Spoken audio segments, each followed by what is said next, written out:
साधु संत बड़ी मात्रा में आएंगे और शिव चरित्र की यहाँ कथा भी चलेगी। आपका नाम भी लोकसभा चुनाव के लिए सुना गया है, तो आप भी दावेदारी करने वाले हैं? हम तो चाहते हैं कि गुरुजी का इसमें टिकट हो और पूरा अपना उत्तराखंड उनसे आध्यात्मिक रूप से जो जुड़े हुए हमारे गुरुजी हैं, तो गुरुओं को भी यहाँ से टिकट होना चाहिए। तकरीबन 300 लोग जो हैं 7 दिनों के अंतराल में यज्ञ में जो है आहुति अपनी देंगे। पंचदेवों के प्रतीक के रूप में हमने ये पंचकुंडीय यज्ञ रखा है।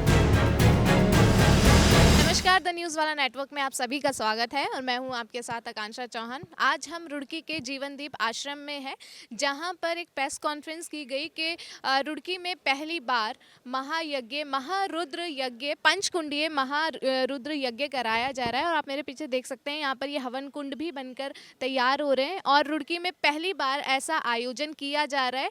अंदर चलते हैं और इस पूरे प्रेस कॉन्फ्रेंस का और इस यज्ञ के बारे में जानते हैं। स्वामी जी, ये जो महारुद्र यज्ञ कराया जा रहा है, इसका उद्देश्य क्या है? यज्ञ लोक कल्याण की भावना से होता है, जन कल्याण की भावना से होता है, सभी के मंगल के लिए होता है। और आश्रमों की संस्कृति रही है कि आश्रम समय समय पर जन कल्याण और लोक कल्याण की भावना से अनुष्ठान करते रहते हैं। तो हमारा रुड़की क्षेत्र है, पूरा उत्तराखंड हमारा प्रदेश है, पूरा देश है, तो सर्व मंगल की कामना से ये यज्ञ कराया जा रहा है। स्वामी जी, हम बाहर देख रहे थे 5 कुंड बनाए गए हैं हवन के, तो 5 कुंड के पीछे का मतलब संदेश क्या देना चाह रहे हैं आप इस यज्ञ से? यज्ञ की विधाएं हैं। यज्ञ में 5 कुंड होते हैं, 11 कुंड भी होते हैं, 21 कुंड भी होते हैं, 24 कुंड भी होते हैं, 108 कुंड भी, अलग अलग का अपना विधान रहता है। तो हमने यहाँ पर पंचकुंडीय रखा है, क्योंकि पंचदेव हमारी पूजा रहती है, तो पंचदेवों के प्रतीक के रूप में हमने ये पंचकुंडीय यज्ञ रखा है। स्वामी जी, इसमें क्या क्या आयोजन यज्ञ के साथ साथ और क्या क्या किया जाएगा? मुख्यतः यज्ञ है। यज्ञ के साथ साथ यहाँ वेदज्ञ ब्राह्मण आ रहे हैं यज्ञ कराने, साधु संत बड़ी मात्रा में आएंगे और शिव चरित्र की यहाँ कथा भी चलेगी। तो इस प्रकार के यहाँ धार्मिक आयोजन, धार्मिक अनुष्ठान, पूजा पाठ, यज्ञ आदि रहेगा। और कब से कब तक चलने वाला है ये 10 मार्च से शुरू होगा और 17 मार्च तक चलेगा। स्वामी जी, ऐसा भी है कि लोकसभा चुनाव आने वाले हैं, ऐसा तो नहीं है कि लोकसभा चुनाव में भाजपा को जिताया जाए, इसीलिए ये यज्ञ कराया जा रहा है और कहीं ना कहीं आपका नाम भी लोकसभा चुनाव के लिए सुना गया है, तो आप भी दावेदारी करने वाले हैं?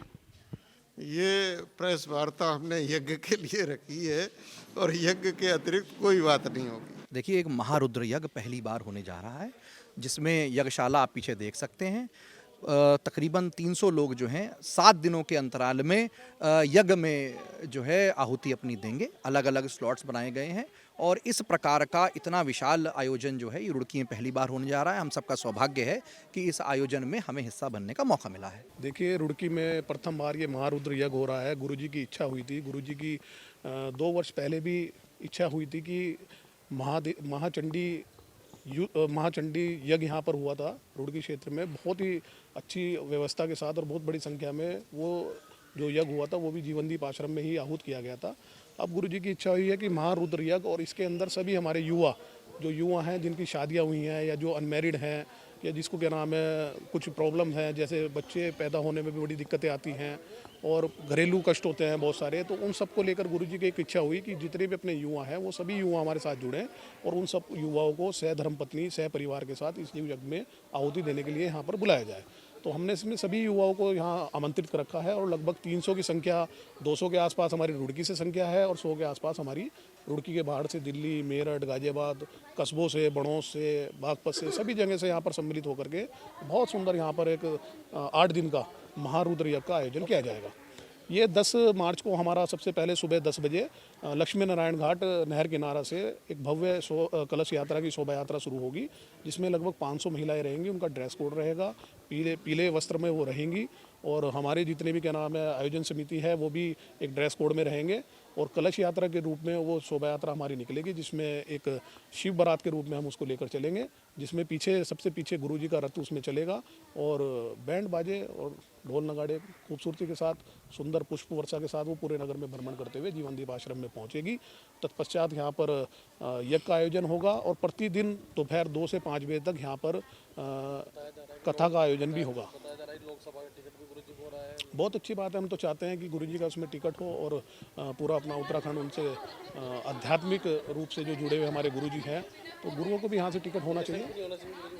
नहीं, निशंक जी भी लाइन में, हम तो भारतीय जनता पार्टी के सिपाही हैं, जो जिसे भारतीय जनता पार्टी टिकट देगी हम उनके साथ हैं, चाहे वो गुरुजी हों, चाहे उसमें निशंक जी हों, चाहे अन्य कोई भी हो। आपने देखा कि रुड़की में पहली बार यहाँ पर ऐसा महायज्ञ महारुद्र यज्ञ कराया जा रहा है और ये 10 से 17 मार्च तक चलने वाला है। इस वीडियो को लेकर आप क्या सोचते हैं हमें कमेंट सेक्शन में ज़रूर बताएं और हमसे जुड़े रहें और देखते रहें द न्यूज़ वाला नेटवर्क। धन्यवाद।